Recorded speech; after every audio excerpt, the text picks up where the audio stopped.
asalkeun ya, asalkeun imam can cengkatina ruku, urang ruku rek maca Fatihah atawa encan, maka urang dianggapna meunang sarokaat. Ngan lamun teu bisa bareng ruku jeung imamah, maka urang teu dianggap sarokaat. Contoh,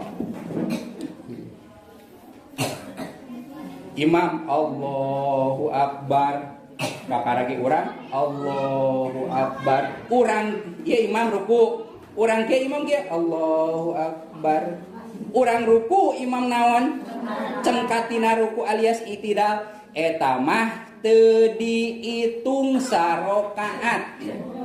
Teu diitung. Naon sababna? Sabab urang teu bareng ruku jeung imam. Jadi patokanna nu diitung sarokaat teh rukuna bareng ya, rukuna bareng. Eta dina rakaat kahiji lamun urang teu kaburu maca Fatihah gara-gara tingaleun.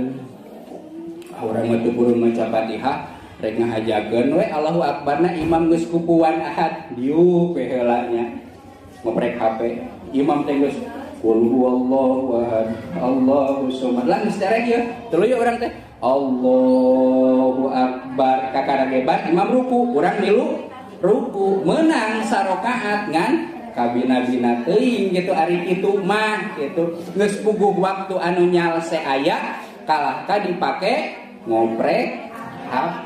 Ieu mah lamun tingaleun nya ahli berjamaah urangnya urang mah da mun aya nu berjamaahkeun we sakaburuna we urang mah kitu kan ya.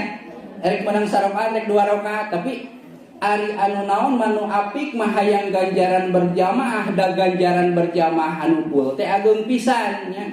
Ai urang mah teu karasa ieu ageung jeung alitna ge santai we gitu tah. Tah eta teh sok naon? Sok nyusul. Maksud nyusul teh sanajan kakara Allahu Akbar ningali imam ruku langsung ruku nya eta teh jadi sarokaat. Teu kenging kalah disusul imam ruku Bismillahirrahmanirrahim. Imam geus itidal, susul ku urang ruku, imam sujud, urang itidal. Terus we sakasusulna nya, kasusul ieu imam dina sujud kadua. Sanes kitu eta mah teu dianggap berjamaah, ari kitu mah dianggapna ge keur udag-udagan ya. Ari udag-udagan kitu mah mungkin salatna mah sah ya, ngan naonan gitu ari udag-udagan kitu mah. Udag-udagan bisa disiapkeun. Tos nya tah ieu dina masalah ilmu anu fi akhirateun di antara na salat. Jadi tah bilih hilapnya singkat kuping takbiratul ihram teu kenging lusles aisoran aya kana mah Allahu Akbar Bismillahirrahmanirrahim Alhamdulillahirabbil alamin singkat kupingnya kumaha namun ngaheos teh ku angin wungkul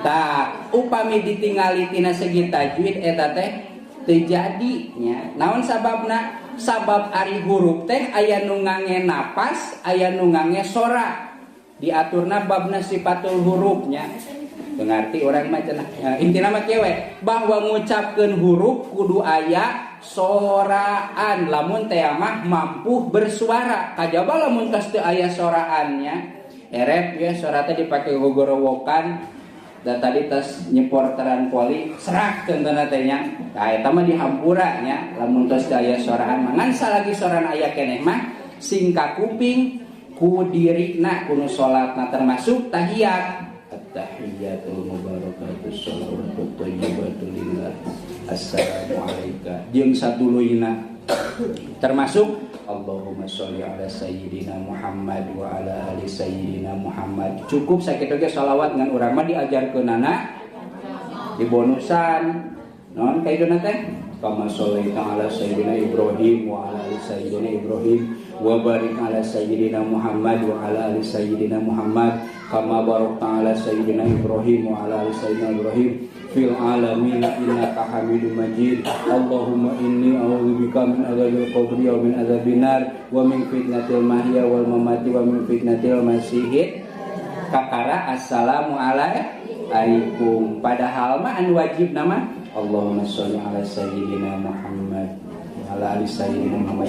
Assalamualaikum. Assalamualaikum. Eta nu wajib nama ngan urang mah resep bonusnya. Resep naon? Resep ganjaran tambahan. Eta dina masalah salat, nya kitu deui dina masalah zakat, nya kitu deui dina masalah puasa, nya kitu deui dina masalah wakaf di dia malain wakafnya. Wakaf nya kitu deui dina masalah hibahnya. Kahadeknya upami tiasa mah antawis wakaf jeung hibah teh mending keneh hibah daripada wakaf. Naon sababna? Wakaf mah hese ngurusna karunya kanu ngurus ganjaranana sami, pahalana sami, ngan dina palebah ngurusna wakaf jeung ai hibah teh mere atuh ceuk urang mah nya. Ari wakaf mah hese ngurusna teh, ari hibah mah leuheung. Contoh meja ieu diwakafkeun jang ngaji. Doraka lamun meja ieu dipake masangkeun lampu. Doraka lamun meja ieu hiji waktu dipake diajar diniah. Doraka lamun meja ieu hiji waktu dijual. Da wakaf mah teu bisa disewakeun, teu bisa dijual. Wakaf eta. Benten sareng hibah mere. Ari hibah mah rek dikukumaha ge bebas asalkeun masih keneh bertalian. Hibah kaca ka masjid, ari kacana teh rek diganti, jual we da tadina ge pamere. Hibah karpet ka masjid geus butut, jual we da hibah mere. Benten sareng wakaf, ari wakaf mah rek dijual teu bisa, rek dipake geus butut, tungtungna gular goler, katingali kuno merena asa jadi teu manfaat, tungtungna nya kitu katoler-toler sabab ngaranna wakaf. Wakaf mah ari wakaf teh wakaf eureun kepemilikanana mas naon urang geus teu boga hak, batur geus teu boga hak. Saha nu hakna? Masjid. Sedengkeun masjid teu bisa kuku maha aya oge anu ngurusna oge teu bisa ngajual karena eta barang wakaf. Mantap kami kapayun mah supados gampil diurusna namina teh nying teuing wakaf lah tapi hibah. Ari hibah mah dina nalika geus rada butut rek diganti kuno anyar tiasa dijual. Ari wakaf mah teu tiasa dijual. Saur aturan agama, saur aturan negara nu ngajual tanah wakaf aya dendana nya. Sok negara do HP mah pun naon pidana yang menjual tanah wakaf dina Google atawa dina AI nya. Sabaraha tahun eta dendana lamun kapendaknya. Ari teh kapendak mah meureun aman we kan hiji waktu bakal kapendak gitu. Tos sajam. Kasimpulanana sanajan mungkin teu kapaham sadayana bahwa ciri alimil akhiro nomor kalimat teh sok ngajauhan ka pamarentah dina hal anu awon, tapi lamun hal nu sae mah sae sumpingna ka pamarentah. Nomor kagenep tara buru-buru nyieun fatwa lamun ditanya teh gancang ngajawab bari teu apal kana katerangan nana. Nomor ka-7 ku elmuna boga tujuan pikeun akhirat lain ngan saukur keur haliah dunya. Nomor ka-8 turut kana dawuhan Kangjeng Nabi sareng para ulama diantawisna pikeun naon? Pikeun supaya bisa ibadah. Titik. Kantun hancana tingali anu gaduh buku hancana teh kantun